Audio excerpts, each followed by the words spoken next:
patriote? Est-ce que toi, tu dis patriote? C'est une question... Moi, je trouve ça très intéressant comme exercice. Moi, la dernière fois que j'ai entendu quelqu'un utiliser le terme patriotisme, avant Jonathan, c'était l'an dernier en Grèce. Je suis allé en Grèce lors du référendum sur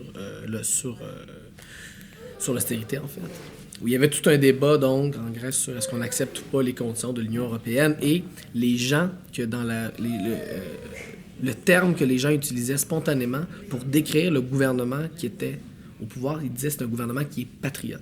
En voulant dire c'est un gouvernement qui défend les intérêts de la Grèce contre les technocrates européens. Puis j'avoue être revenu de ce voyage-là en me disant « Ah, il y a quelque chose d'intéressant dans ce concept-là.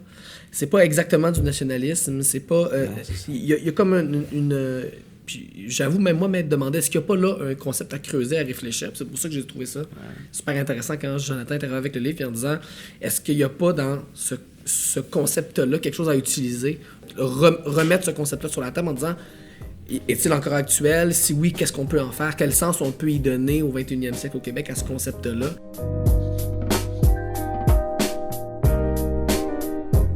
J'essaie dans cet essai, qui est en 2 temps, donc une première partie où je déconstruis un peu le patriotisme, donc ce que je considère comme mon patriotisme d'enfant, puisque dès l'âge de 10 ans, je m'intéresse à la généalogie, à l'histoire, aux patriotes. Donc je construis à partir de ça, j'essaie de voir un peu qu'est-ce que ça recèle, qu'est-ce que je peux sauver. Et finalement, je comprends une chose d'abord, c'est que l'histoire, j'ai pas à avoir honte de mon sentiment, de mon amour d'un certain Québec. J'ai pas à me cacher, j'ai pas, même si je suis à gauche, parce qu'au fond, certains vont s'accaparer aussi l'histoire du Québec en disant, ben oui, nous défendons des valeurs, vous, gens de gauche, espérez, comme on le disait tantôt, une espèce de nationalisme désincarné, civique. Et là, je dis, ben attention, on peut aussi se réclamer de ce passé. Donc la posture, oui, elle est là, mais elle est aussi prospective. Donc qu'est-ce qu'on peut offrir à partir de ce patriotisme? Qu'est-ce qu'on peut y intégrer? Pour moi, et c'est là évidemment la perspective de l'essayiste, c'est une dimension, disons, progressiste.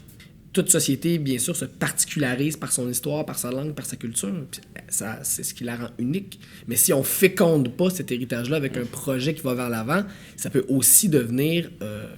on peut entrer dans une logique d'enfermement où on s'enferme sur soi, puis on cultive la spécificité ou l'héritage pour lui-même.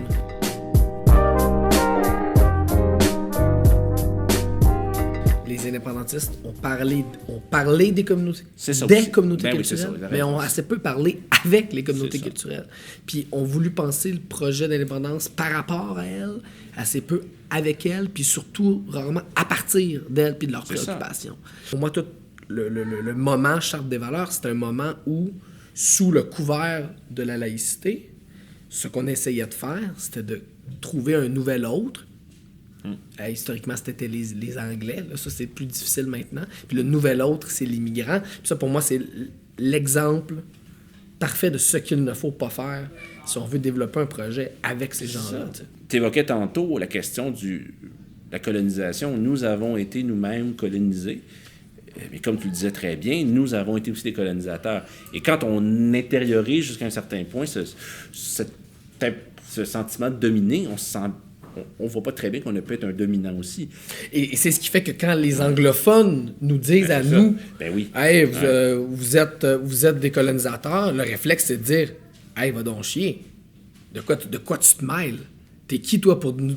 Donc, ce réflexe-là que beaucoup de Québécois ont, que dès que le Canada anglais commence à faire la leçon sur les enjeux de racisme ou de colonialisme, le réflexe des Québécois, avec raison, c'est de dire hey, là, c'est pas à vous, c'est pas laissez-nous tranquilles puis arrêtez de vous mêler de nos affaires. Je pense que ce réflexe-là, il est normal.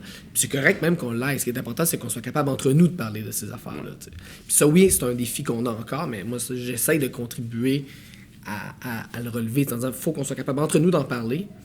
Puis là, on va leur montrer qu'ils ont tort quand ils disent qu'il y a dans l'indépendantisme québécois une espèce de fond xénophobe non assumé. T'sais.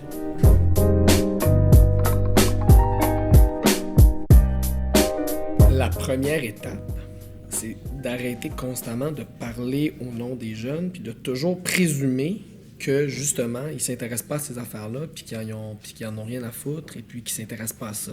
La première étape, c'est ça. C'est arrêtons puis surtout chez les indépendantistes, de toujours parler au nom de ce groupe social qu'on appelle les jeunes, leur mettre des mots dans la bouche, puis toujours présumer que ils sont comme ci, ils sont comme ça les intéresse pas l'histoire. Je veux dire, moi je pense qu'on pourrait être surpris si on prenait la peine de leur parler puis de leur poser la question.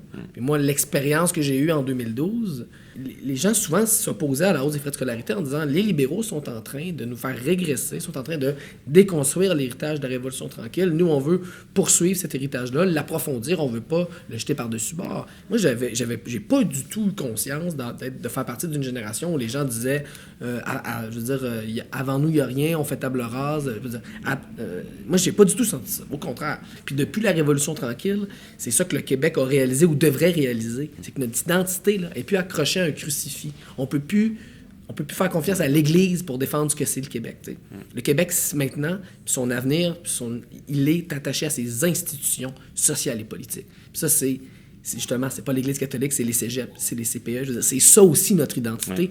Donc, les conservateurs qui utilisent l'exemple de 2012 pour dire « voilà, c'est la fin des préoccupations de type national au profit de préoccupations gauche-droite », je pense qu'ils lisent mal le mouvement. Je pense qu'il y avait aussi dans ce mouvement-là une défense d'un modèle de société qui nous différencie et qui fait partie de notre identité. Parce que ça ne sera pas la foi là, qui va définir ce que c'est être québécois au 21e siècle. Ça ne sera pas la foi catholique. En fait.